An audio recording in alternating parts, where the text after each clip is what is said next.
Doctor भावना शर्मा, हिंदी विभाग, राजकीय कन्या महाविद्यालय 12, BA प्रथम वर्ष, कहानी संकलन।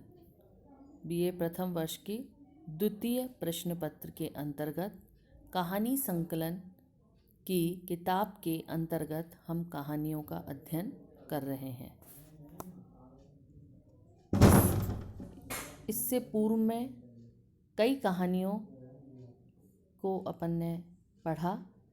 अब अपन आज से नई कहानी शुरू करेंगे, जैनेंद्र कुमार की खेल। ये जैनेंद्र कुमार की फ़ोटो है जो आपके सामने है। आपके पाठ्यक्रम में जैनेंद्र कुमार की खेल कहानी को लिया गया है। ये इनकी बाल मनोविज्ञान कहानी के अंतर्गत आती है।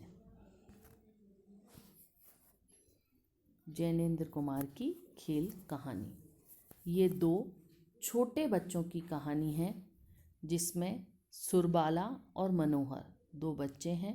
सुरबाला 7 साल की है और मनोहर उससे 2 साल बड़ा उम्र में है, अर्थात वो 9 साल का बच्चा है। तो जैनेंद्र कुमार की खेल। मौन मुग्ध संध्या स्मित प्रकाश से हंस रही है।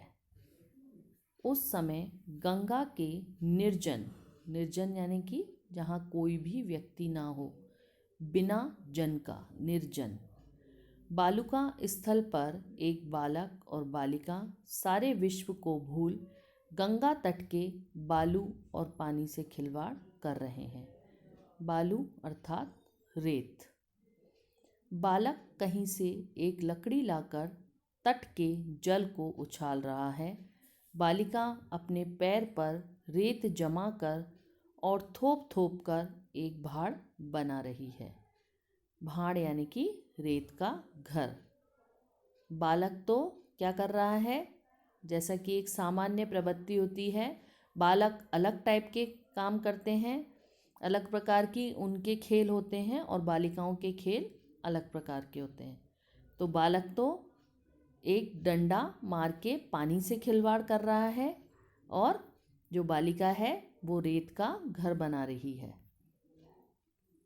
बनाते बनाते बालिका भाड़ से बोली, भाड़ यानी जो घर बना रही है उससे वो बात कर रही है, देख ठीक नहीं बना तो मैं तुझे तोड़ दूंगी।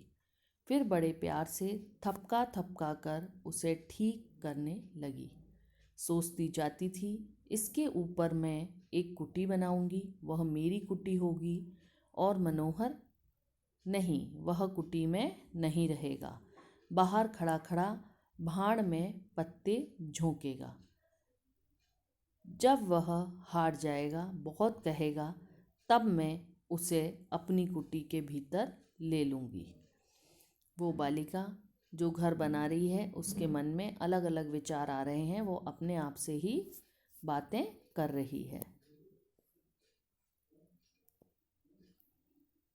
मनोहर उधर पानी से हिल मिलकर खेल रहा है। उसे क्या मालूम कि यहाँ अकारण ही उस पर रोष और अनुग्रह किया जा रहा है। बालिका सोच रही थी, मनोहर कैसा अच्छा है, पर वह दंगाई बड़ा है। दंगाई यानी बहुत चंचल, चपल, मस्ती करने वाला, शैतानी करने वाला बालक हमें छेड़ता ही रहता है। अब के दंगा करेगा तो हम उसे कुटी में सांझी नहीं करेंगे। सांझी होने को कहेगा तो उससे शर्त करवा लेंगे, तभी सांझी करेंगे। बालिका सुरबाला 7वें वर्ष में थी। मनोहर कोई 2 साल उससे बड़ा था। जैसा कि मैंने आपको बताया, 2 बच्चों की कहानी है ये।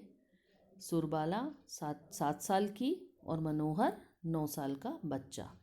ये 2 बच्चों की मना स्थिति और जो सुरबाला घर बना रही है वो क्या क्या सोचते हुए उसे बना रही है, उसके बारे में इस कहानी में बताया गया है। बालिका को अचानक ध्यान आया, भाड़ की छत तो गर्म हो गई होगी। उस पर मनोहर कैसे रहेगा। फिर सोचा, उससे मैं कह दूंगी, भाई छत बहुत तप रही है, तुम जलोगे, तुम मत आओ। पर वह अगर नहीं माना, मेरे पास वह बैठने को आया ही, तो मैं कहूँगी, भाई ठहरो, मैं ही बाहर आती हूँ। पर वह मेरे पास आने की जिद करेगा क्या? वो अपने आप से ही सारे प्रश्न कर रही है कि यदि मैंने उसको ऊपर रख दिया तो इतनी गर्मी है, इतनी छत तप जाएगी, वो कैसे रहेगा। फिर वो मेरे पास आने की जिद करेगा, मैं उसको कह दूंगी, मैं ही बाहर आती हूँ, तुम वहीं रुको। इस प्रकार के क्वेश्चन वो अपने जो मन में उसके प्रश्न उठ रहे हैं उनको अपने आप ही उत्तर और प्रश्न में खुद के मन के विचारों को बता रही है। पर वह मेरे पास आने की जिद करेगा क्या? जरूर करेगा। वह बड़ा हठी है, पर मैं उसे आने नहीं दूंगी। बेचारा तपेगा, भला कुछ ठीक है। ज़्यादा कहेगा तो मैं धक्का दे दूंगी और कहूंगी, अरे जल जाएगा मूर्ख। यह सोचने पर उसे बड़ा मजा सा आया। वह उसका उसका मुंह सूख गया। उसे मानो सचमुच ही धक्का खाकर मनोहर के गिरने का हास्योत्पादक और करुण दृश्य सत्य की भांति प्रत्यक्ष हो रहा है। कहानी में ये दिखाया गया कि वो मनोहर के बारे में इतना सोच के कि मैं उसे धक्का मार दूंगी, ये कर दूंगी, खुद ही सारी बातें सोचकर हंस रही है। लेकिन इसमें एक छोटे बच्चे, जब तक कोई भी व्यक्ति अपने बाल्यावस्था में रहता है तो वो किसी के हास्य के साथ साथ उसके मन में एक करुण दृश्य भी आया और वो करुणा उस पर दिखा रही है कि वो बेचारा जल जाएगा, धक्का मार दूंगी तो गिर जाएगा। इसके साथ साथ इस कहानी को आगे जैनेन्द्र कुमार ने बढ़ाया है।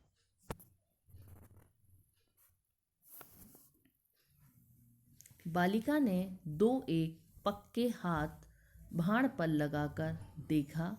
भाण अब बिल्कुल बन गया है। माँ जिस सतर्क सावधानी के साथ अपने नवजात शिशु को बिछौने पर लेटाने को छोड़ती है, वैसे ही सुरबाला ने अपना पैर धीरे धीरे भाण के नीचे खींच लिया। इसमें रेत का जो घर बनाते हैं बच्चे, ज़्यादातर आप में से सभी ने बचपन में अपने रेत का घर बनाया होगा, तो पैर अंदर फंसा के रेत के ऊपर से उसमें थपके मारते हैं। तो उसने 2 पक्के भाण बनाकर तैयार कर लिए हैं। इस क्रिया में वह सचमुच भाण को पुचकारती सी प्रतीत होती है। उसके पाँव ही पर तो भाण टिका है। उसी का आश्रय हट जाने पर बेचारा कहीं टूट ना पड़े। पैर साफ निकालने पर भाण जब ज्यों का त्यों टिका रहा, तब बालिका एक बार आह्लाद से नाच उठी। उसने जो भाण है उसमें से धीरे से अपना पैर को खींच लिया और उसमें 2-4 थपके मारे और वो टिक गया। और उसके टिकने से उसे इतनी खुशी हो रही है जैसे कि वास्तव में उसने कोई जंग जीत ली हो। और वो इस दृश्य को देखकर आह्लाद से नाच उठती है, यानी कि खुशी से बहुत खुश हो रही है वो ये सारी प्रक्रिया को देखकर। बालिका एक बार ही बेवकूफ मनोहर को इस अलौकिक चातुर्य से परिपूर्ण भाण के दर्शन के लिए दौड़कर खींच लाने को उद्यत हो गई। मूर्ख लड़का पानी से उलझ रहा है, यहाँ देख कैसी जबरदस्त कारगुजारी हुई है, सो नहीं देखता। ऐसा पक्का भाण उसने कहीं नहीं देखा, उसने कहीं देखा भी है। वो फिर से वही अपने मन में बातें सोच रही है कि मैं उस मनोहर को बुला के लाती हूँ और अपनी जो कारीगरी है, उसने जो भाण तैयार किया है उसे दिखाने के लिए वो उसे बुलाने का विचार कर रही है और अपने आप पर इतरा रही है कि मैंने कितना अच्छा भाण तैयार किया है और उससे पूछूंगी कि क्या कोई इतना अच्छा घर बना के तैयार कर सकता है। इस प्रकार के विचारों में वह मन ही मन खोई हुई है। यहाँ तक की कहानी का अध्ययन हमने इस कक्षा में किया। आगे की कहानी खेल जैनेन्द्र कुमार ये अगली कक्षा में करेंगे। धन्यवाद।